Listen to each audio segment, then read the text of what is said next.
ఏ అర్హతతో వాళ్ళని ఎంపిక చేశారో చెప్పండి అని మేము డిమాండ్ చేస్తూ ఉన్నాం.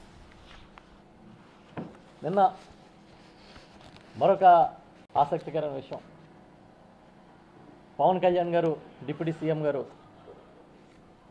కర్నూలు జిల్లా వెళ్ళి పిన్నాపురంలో ఒక హైబ్రిడ్ రెన్యూవబుల్ ఎనర్జీ ప్రాజెక్ట్ని చూసి ఇది అద్భుతమైన ప్రాజెక్టు, ప్రపంచంలోనే బ్రహ్మాండమైన ప్రాజెక్ట్ అని కితాబు ఇచ్చారు. చాలా సంతోషం.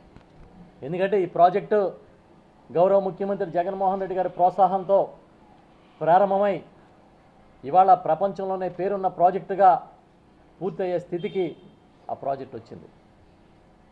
ఒక తెలుగువాడు, ఒక ఆంధ్రుడు, అది కూడా ఈ ప్రాంతానికి చెందిన చలమలశెట్టి అనిల్ గారు ఆ ప్రాజెక్ట్ని టేకప్ చేసి ప్రపంచంలోనే ఒక గౌరవాన్ని తీసుకొచ్చే ప్రాజెక్ట్ని అక్కడ చేయడం అనేది డెఫినెట్గా అది ఒక హిస్టరీ. ఆయన ఎప్పటికీ కూడా చరిత్రలో, ఆంధ్రప్రదేశ్ పారిశ్రామిక చరిత్రలో నిలిచి ఉండిపోతారు.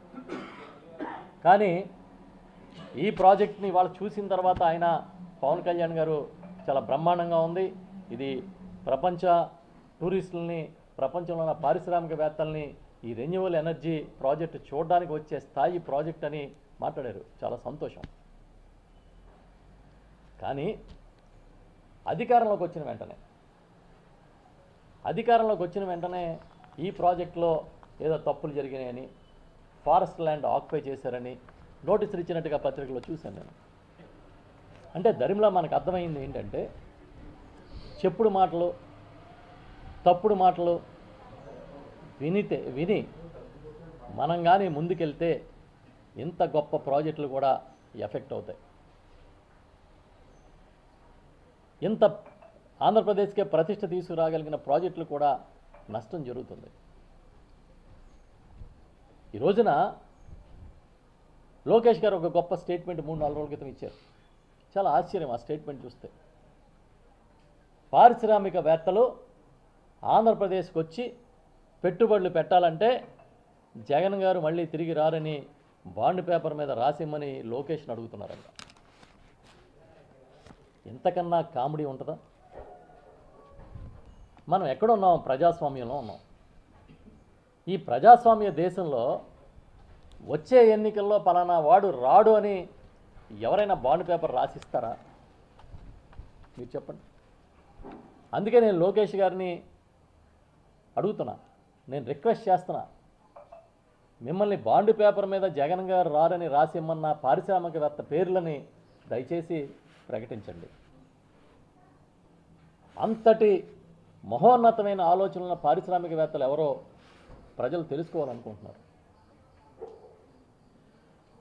వేల కోట్లు పెట్టుబడులు పెట్టి ప్రపంచాన్నే అధ్యయనం చేసి బ్రహ్మాండమైన శక్తి సంపన్నులుగా ఉండే పారిశ్రామికవేత్తలు ఇంత చిన్న లాజిక్ తెలియని వాళ్ళు ఎవరో మేము కూడా తెలుసుకోవాలనుకుంటున్నాం. పోనీ రాసివ్వండి. మీకు మీ మీద శక్తి, సామర్థ్యం, బలం, మీ మీద మీకు నమ్మకం కదా.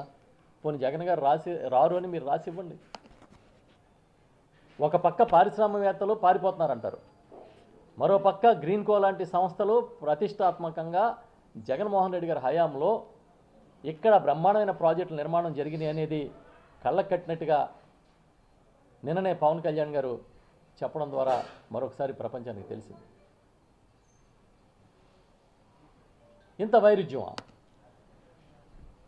మరి నిజంగా జగన్మోహన్ రెడ్డి గారి హయాంలో పారిశ్రామికవేత్తలు రాకపోతే ఇన్ని ప్రాజెక్టులు ఎలా వచ్చినాయి? ఇంత బ్రహ్మాండమైన క్లస్టర్స్ ఎలా డెవలప్ అయినాయి? అది కూడా 5 ఏళ్ల కాలంలో, 2 ఏళ్ళు కోవిడ్లో టైం పోయిన తర్వాత, కేవలం 3 ఏళ్ల కాలంలో, కేవలం 3 సంవత్సరాల్లో జరిగిన అభివృద్ధి కానీ, పథకాలు కానీ, సంక్షేమం కానీ మీకు కనిపిస్తుంది కళ్ళ కట్టినట్టుగా. చాలా చిత్రం. ఎంతసేపు జగన్ గారి మీద దుష్ప్రచారానికి ఈ ప్రభుత్వం పెట్టే టైము, కనీసం మనం ఏ విధంగా ఇన్స్పైర్ అయి ముందుకెళ్దాము అన్న ఆలోచన లేదు. చాలా ఒకటే ఆయన చెప్పినట్టుగా హనీమూన్ పీరియడ్ అయిపోయింది. ఈ ప్రభుత్వానికి హనీమూన్ పీరియడ్ గడిచిపోయింది. ఇంక మీరు వచ్చి రోజు అన్ని జబ్బులకి జిందా తిలాస్మిత్ అన్నట్టుగా మీరు వచ్చి రోజు జగన్ గారు గత ప్రభుత్వం అంటే జనం నవ్వుతారు. చాలా చిత్రమైనవన్నీ చూస్తున్నా వింటున్నా.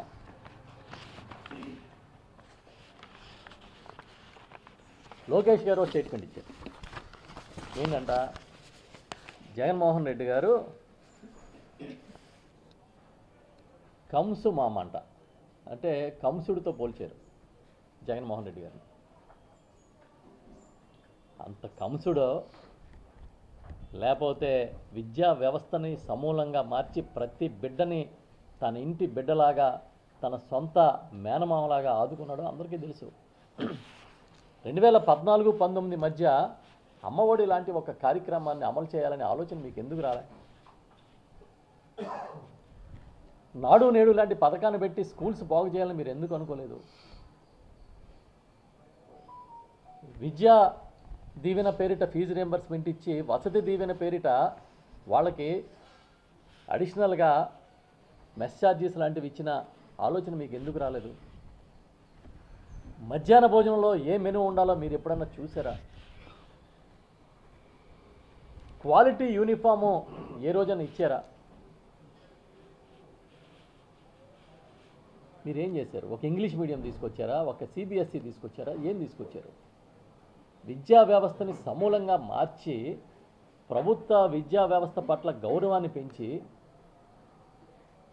అన్ని రకాలుగా ఈ రాష్ట్రంలో విద్యా వైద్యం బాగుండాలని కలలు కన్న జగన్మోహన్ రెడ్డి గారు కంసుడైతే మరి మీరేంటి?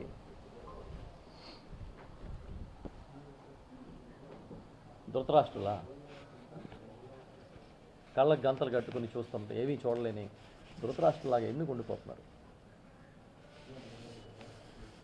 అందుకే అడుగుతున్నా, ఒకసారి లోకేష్ గారు కూడా ప్రజల్లోకి వెళ్ళండి. మిమ్మల్ని ఏమని పిలుస్తారో, ఏ మామాని పిలుస్తారో ప్రజలు చూడండి. లేదంటే జగన్మోహన్ రెడ్డి గారి లాగా మంచి పేరు తెచ్చుకోవడం కోసం మీరు కూడా మంచి మంచి పథకాలని బ్రహ్మాండంగా విద్యా వ్యవస్థను మార్పు చేసే కార్యక్రమాలని చేపట్టండి.